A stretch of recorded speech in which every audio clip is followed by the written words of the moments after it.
안녕하세요. 반갑습니다. 한상우 정원철의 한정판입니다. 반갑습니다. 저희 한정판에서는 매주 좀 주식시장의 이슈거리 그리고 재료 이런 부분을 좀 정리를 해가지고 업로드를 해드리고 있습니다. 뿐만 아니라 실전 투자를 하실 때도 도움이 될 만한 많은 컨텐츠 내용 앞으로 올려드릴 예정이니까 많은 사랑 부탁드리고요. 바로 시작을 해보도록 하겠습니다.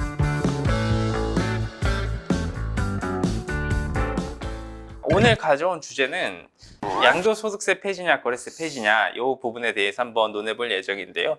뭐 정치적인 관점은 전혀 부여하지 않고 전부 다 정책마다 일장일단이 명확하죠. 그쵸? 네, 일장일단이 명확하기 때문에 어떤 게 장점이고 어떤 게 단점이다 이런 부분에 대해서 한번 말씀을 드리도록 하겠습니다.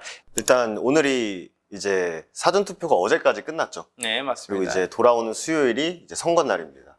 근데 이제 어떻게 보면 어쨌든 뭐 확률적으로 1번 아니면 2번의 후보가 될 확률이 굉장히 높은 상황이고, 그래서 그분들의 정책들도 많이 나왔었죠. 근데 우리가 뭐 다른 정책은 잘 모르겠어요. 우리가 크게 지금 시간에 관심 가질 건 아닌 것 같고, 근데 이제 명확하게 이제 구분되는 게 바로 거래세와 이제 소득세입니다. 그래서 일단 거래세부터 얘기를 하면은 거래세 폐지를 주장하는 후보가 이재명 후보고, 후보님이시죠. 이제 소득세를 폐지하자라는 정책을 갖고 오신 분이 윤석열 후보입니다. 개인 투자자분들한테 유리한 거는 일단은 증권거래세 폐지죠. 그쵸, 아무래도. 그게 왜 그런지에 대해서 간략하게 말씀드리자면 대한민국 주식 투자를 하시는 분들 중에서 2.5%가 양도소득세를 내고 있습니다. 그만큼 상당히 소수 비율이 양도소득세를 내고 있기 때문에 대다반수 분들은 이 양도소득세 기준 자체에 들어가지 않죠. 그러니까 2에서 2.5% 사이인 걸로 나와요. 기재부에서 나온 거 보면은. 그러면은 97.5%에게는 사실 뭔가 이렇게 와닿는 그런 느낌은 사실 아니잖아요. 그래서 맞습니다. 개인 투자자분들 입장에서는 거래세, 내가 매도해서 나가는 세금 자체를 폐지를 시켜주면 뭐 일단 내 눈앞에 일단 돈이 안 거쳐 나가니까 그건 굉장히 또 긍정적인 또 여론을 불러일으킬 수 있을 것 같고, 양도소득이 이제 3억 이하에는 20%가 붙고 이제 3억 초과에는 25%가 붙어요. 사실 거래를 하는 사람 입장에서는 아까 말씀드렸다시피 그냥 내가 매수 매도를 반복함에 있어서 세금이 계속 붙는다는 것 자체가 굉장히 좀 안 좋기 때문에 거래세를 폐지하는 게 좋다라고 하는데, 이게 또 장단점이 있는 게 많은 사람들이 생각하는 것 중에 하나가 이제 외국인들은 한번 이렇게 딱 사놓으면 장투한다, 기관들도 사놓으면 장투한다 라는 색안경이 좀 있는데 사실 어떻죠? 전혀 아니죠. 네. 외국인들은 대한민국 시장을 좀 철저하게 단기 매매 위주로, 알고리즘 매매 위주로 접근을 해나가고 있는 상황이고, 대한민국 내에서 그나마 중장기 투자를 하는 곳은 뭐 연기금 정도라고 볼 수가 있는데, 요즘은 금융투자, 투자신탁 등등 대부분 다 중장기 투자를 선호를 하지는 않죠. 그렇죠. 네. 그래서 이게 거래세를 폐지해버리면 외국인들의 놀이터라고 하는 우리나라 시장에서 더 많은, 거의 뭐 야 여기 진짜 놀이터래 해가지고 모든 외국인들이 와가지고 이제 거래를 할 수 있다라는 게 어떻게 보면은 안 좋은 것 중에 하나고, 시장을 왜곡시킬 수 그쵸. 있다. 냉정하게 수치상으로만 봤을 때에는 거래세를 폐지를 하는 것이 개인 투자자분들한테는 더더욱 유리하다 정도로 한번 이해를 해주시면 될 것 같고요. 하지만 주식시장이 본질적으로 봤었을 때 꼭 눈으로 보여지는 숫자로만 판단을 하기에는 어려움이 있죠. 그렇죠. 예? 네. 결국 이제 주식시장에서 제일 중요한 건 저는 투심이라고 생각을 하고 수급의 상황이라고 생각을 하는데, 거래세가 폐지가 되고 더욱더 단기 매매 성향이 짙어지는 주식시장이 펼쳐지게 될 경우에는 개인 투자자분들께서 수익을 낼 수 있는 구조가 점점 더 어려워질 수밖에 없습니다. 왜 그러냐면 시장의 트렌드 자체가 단기 매매 성향으로 바뀌게 될 경우에는 훨씬 더 많은 이런 알고리즘이 개발이 될 수밖에 없고, 이제 그러다 보면 매매 패턴도 어려워지면서 내가 기계하고 주식 투자를 해서 싸운다라고 생각을 하시면 될 것 같아요. 점점 더 난이도가 높아지고 고난이도의 주식 투자 시장에서 과연 생존하기가 쉬울까? 라는 그런 본질적인 의문부터 가져보는 게 맞다라는 말씀 좀 드리고 싶고요. 예, 양도소득세에 대해서 이제 좀 간단하게 말씀을 좀 드리고 싶어요. 사실 이 OECD 국가 중에서 거래세, 양도세를 얘기를 했었을 때 점진적으로 다 거래세를 폐지를 하고 양도소득세를 부여를 하고 있죠. 네. 근데 대한민국에서 이제 어떻게 보면 윤석열 대선 후보가 말을 한 정책 중 하나는 양도소득세를 폐지를 하고 거래세는 점진적으로 인하하자였습니다. 이 부분에 대해서 한번 좀 일장일단이 어떤 부분인지 체크를 한번 해볼 건데, 정 대표님께서는 어떻게 좀 생각을 하실까요? 일단 뭐 요번에 이제 토론을 하면서도 이제 소득세 얘기가 굉장히 많이 나왔었잖아요. 맞습니다. 그래서 주식 투자를 통해서 내가 세금을 내야 하는 구간의 수익을 걷어들이면은 상대적으로 내가 뭐 벌었으니 뭐 내는 것쯤이야. 뭐 적당한 세금이라면 뭐 벌었으니 내는 거는 뭐 그럴 수 있다라고 생각할 수도 있을 것 같고, 근데 이제 여기서 하나 대두되는 게 그거죠.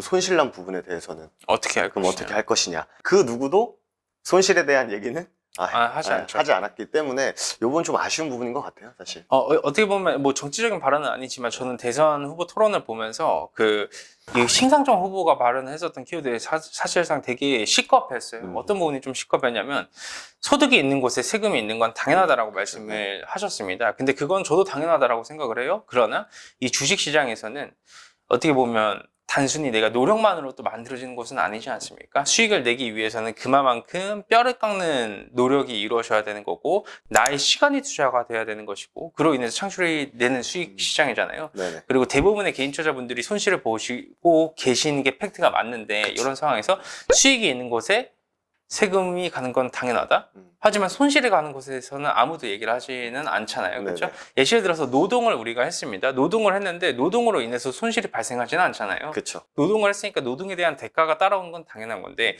주식시장은 노동을 해도 거기서 손실이 나올 수 있는 시장이에요. 근데 거기에서 이제 수익이 있으면 세금이 있는 게 당연하다. 그거는 조금 좀 모순적인 논리였죠. 네. 사실 계속 일장일단이 있다고 한 것도 우리나라에서 몇 프로만 양도소득세가 부과되는 퍼센테이지가 이 정도다라고 했기 때문에, 사실 사람이 정치도 마찬가지지만 나한테 유리한 것들에 좀 더 표가 가거나 나한테 좀 불리한 사람들은 이렇게 좀 기피하는 게 정치뿐만 아니라 모든 사회가 다 똑같잖아요.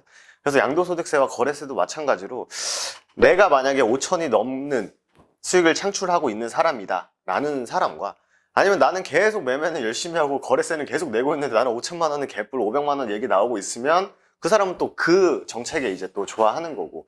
저는 양도소득세 폐지가 되는 게 개인 큰 손의 투자자 유입이 이루어지고 그로 인해서 주식 투자 시장이 활발해질 것이다라고 얘기를 하는데, 사실 개인 큰 손들보다는 사실 이 소액 투자자분들과 어느 정도의 투자금을 가지고 계신 분들이 훨씬 더 많이 배표되어 있는 곳이 주식 시장입니다.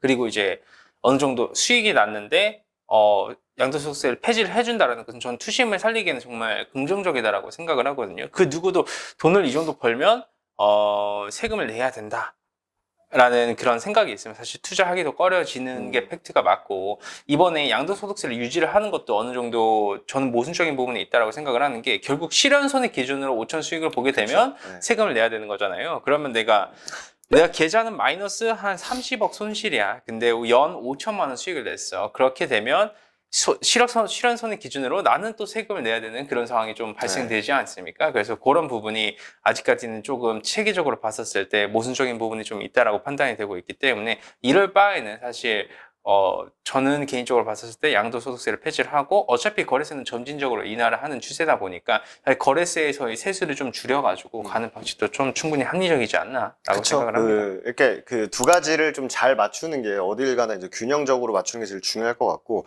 이제 큰 손이 들어와야 된다라고 하는 것에 대해서 저는 거기는 살짝 좀 부정적인 게 뭐냐면은, 이제 뭐 후보님께서 말씀하시는 큰 손이라고 하면은 아무래도 뭐 우리가 소위 시장을 보면서 막 세력 이런 사람들이 뭐 많이 들어와야 된다고 생각하고 말씀하신 건 아닐 것 같아요. 그렇죠, 그렇죠. 예, 기관하고 이제 외국인들이 많이 또 들어와야 또 거래도 활성화되고라는 걸 말씀하셨을 것 같은데, 저희가 처음에 말씀드렸다시피 그들은 포지션이 짧기 때문에 실제로 우리가 매매를 하다 보면은 막 메릴 린치, 뭐 JP 모건, 뭐 CS 증권 이런 거래원들이 있지 않습니까? 소위 말하는 이제 외국계 증권사들, 이 분들의 포지션이 진짜 엄청나게 짧거든요. 물론 뭐 엄청나게 큰 돈을 뭐 박아두고 뭐 이렇게 거래를 하는 경우도 물론 있겠습니다만, 그분들의 포지션이 진짜 이게 말도 안 된다고 생각하실 수 있지만 진짜 막 0.5% 올라가면은 막 대량 물량 쏟아지고, 진짜 1% 올라가면은 더 큰 물량도 쏟아지는 경우가 진짜 비일비재하기 때문에, 큰 손이 들어온다라고 했을 때의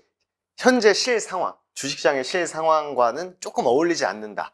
그 양도소득세 그러면 이 폐지의 장점에 대해서 한번 얘기를 해보자면, 사실 연말 되기 전에 10월 달부터는 상당히 수급적인 부분에 문제가 많이 생깁니다. 그쵸. 그렇죠? 네. 왜냐하면 양도소득세에 대한 기피를 하려고 하는 그런 매물이 좀 나와주다 보니까 많은 분들이 잘 아세요. 10월, 11월, 12월, 3개월은 주식시장이 평균적으로 그렇게 좋지는 않습니다. 평균적으로 그렇게 좋지가 않은데 그런 키워드만 사실 좀 해소가 되어줘도 그쵸. 그 부분에서는 뭐 주식시장 4분기 기준으로 한 분기는 주식시장을 좀 살려줄 수 있을 만한 좋은 이런 이슈가 아닐까라고 저는 또 생각을 하고요. 꼭 거래에 참여하지 않아도 뭐 포털 보면은 양도소득세 폐지, 양도소득세 회피하기 위한 물량이 쏟아져 나온다. 이런 얘기들을 뉴스에서도 굉장히 많이 나오는데 그게 뭐 스팟하게 몇 월 며칠 날 딱 이거보다는 계속 그냥 일정 기간을 두고 그냥 던지는 물량들이 많기 때문에 그냥 단순히 뭐 우리가 뭐 옵션 만기일에는 변동성이 심하다 해가지고 뭐 몇째 주 목요일 날 옵션 만기일이니 이때는 좀 피하자 정도면 하루면 되거든요, 사실. 맞습니다. 근데 이제 1년에 3개월이랑은 완전히 그냥 차지하고 있는 퍼센테이지 자체도 굉장히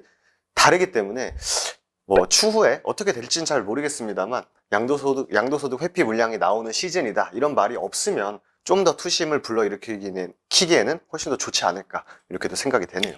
거래세 폐지에 대한 장점은 제가 생각을 하기에는 개인 투자자분들께서 느끼시기에 당장 눈앞에 돈을 더 버는 그런 착시 현상이 생깁니다.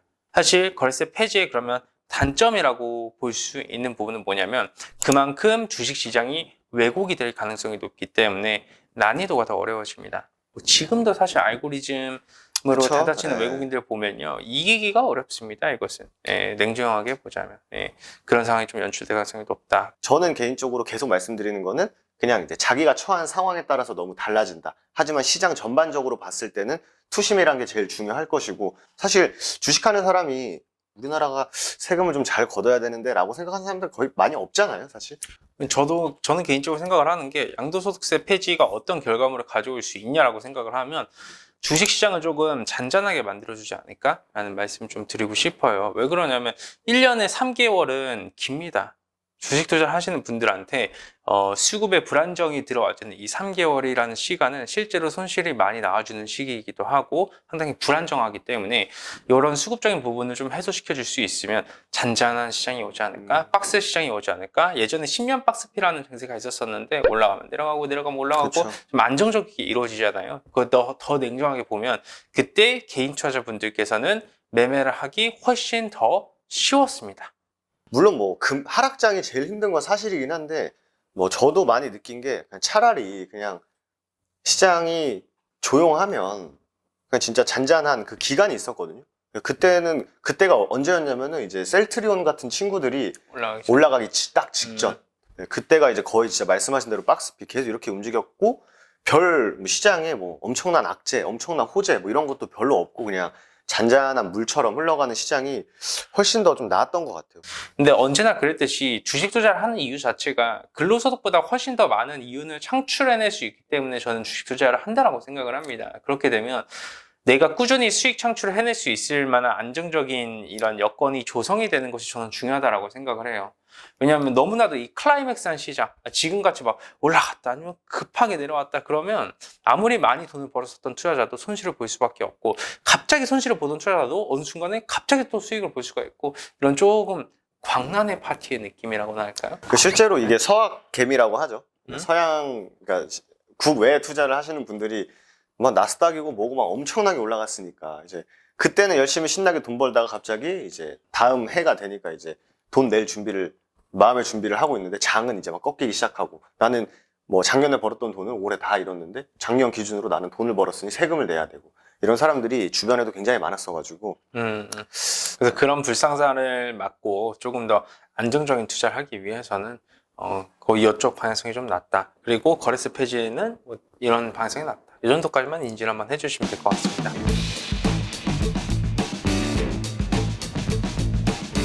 저희 한정판에서 말씀드리는 이 이슈는 정치적인 성향이 전혀 개입되지 않은 영상입니다. 저희는 어떤 특정 당의 후보를 지지를 하고 그런 의견 없이 명확하게 장단점을 간추려서 말씀을 드렸다고 한번 이해를 해주시면 될 것 같고 다음 영상에서는 우리의 본질적인 재료 브리핑 한번 해보도록 할까요? 네, 좋습니다. 그러면 다음 영상에서는 더 매력 있는 이런 재료로 인사드리도록 하겠습니다. 감사합니다. 한상욱 정원철의 한정판이었습니다. 감사합니다.